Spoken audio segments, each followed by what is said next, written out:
Hello, this is a very special Claude Sports Corner, Pittsburgh Steelers report, and instead of talking about the upcoming wild card playoff game against the Miami Dolphins, I feel that it is necessary to address the Terry Bradshaw-Mike Tomlin dispute, so to speak.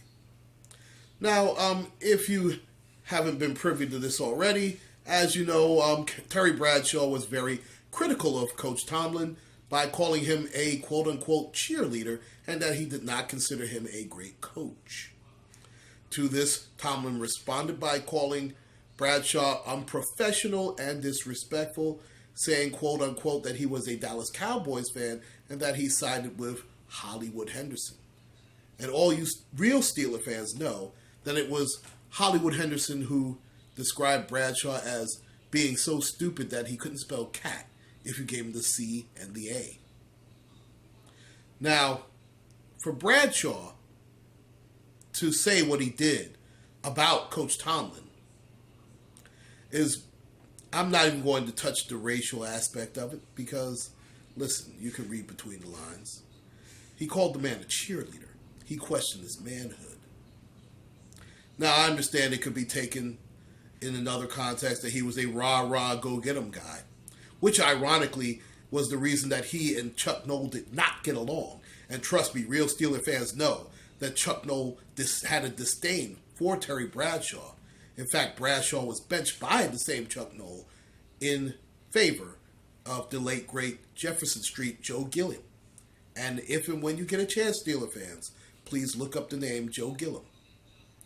He actually had a very strong arm, in fact, an arm stronger than Bradshaw's.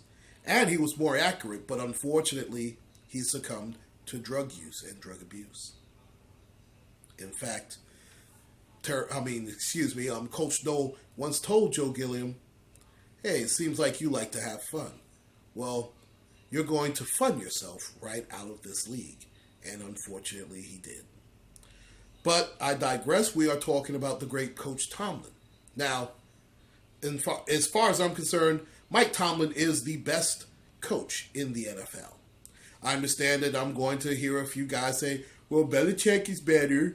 He won 4 Super Bowls. Yes, he did. Is Bill Belichick a great football coach? Absolutely, he is. He is, without a doubt, a Hall of Fame coach. Is he better than Coach Tomlin?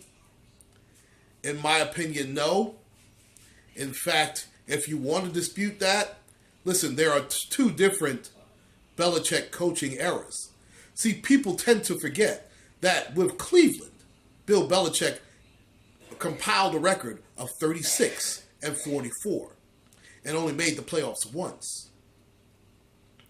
Now, by the time he got to New England, remember, folks, before Drew Bledsoe got hurt and Tom Brady was inserted into the starting lineup for good as the New England quarterback, he was 5-5. Now, I understand that he won 11 games with Matt Castle as his quarterback. But remember, folks, he did not make the playoffs that season. Again, Belichick is a wonderful coach. But to say he's better than Tomlin, well, let me give you, I already gave you Belichick's record with the Cleveland Browns. Not exactly a sterling one, is it, folks? Now, Mike Tomlin's record, and we'll just compare him just in the vein of this particular upload with the other Steeler head coaches before him. Mike Tomlin's record so far is 107-62 in the regular season. In the playoffs, he's 6-5. Now, he has a winning percentage in the regular season of .633, and of course the Super Bowl championship. Now, in the AFC title game, he is perfect, 2-0.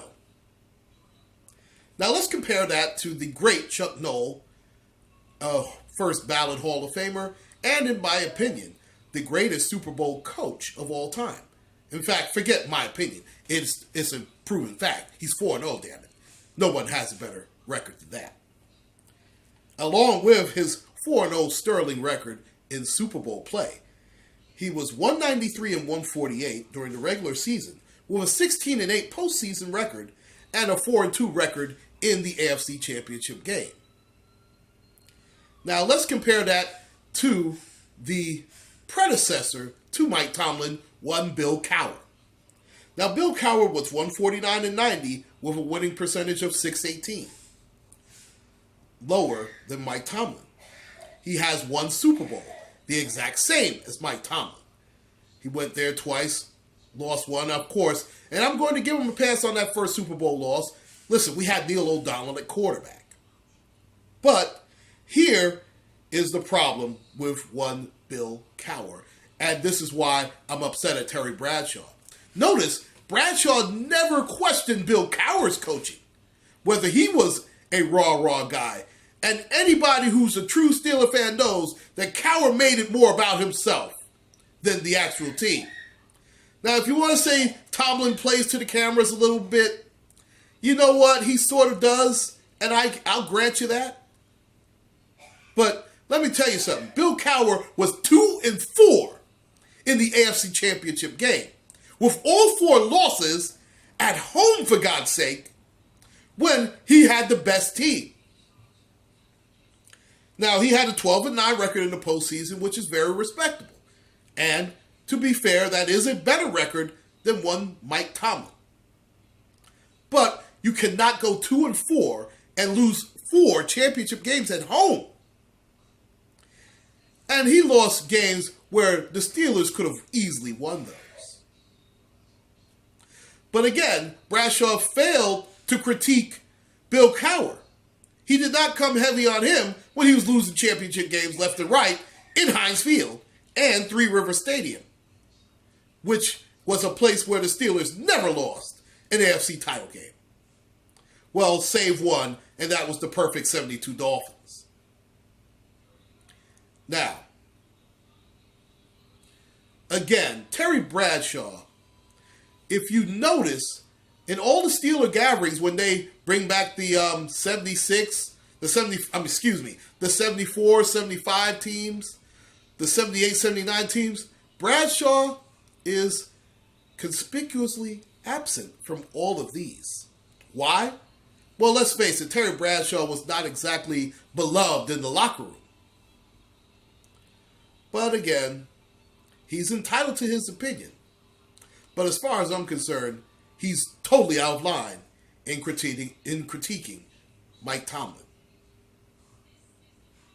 So, just to sum it up, Terry Bradshaw, you should be thanking Lynn Swann, John Stallworth, Franco Harris, and the entire Steel Curtain for your championships.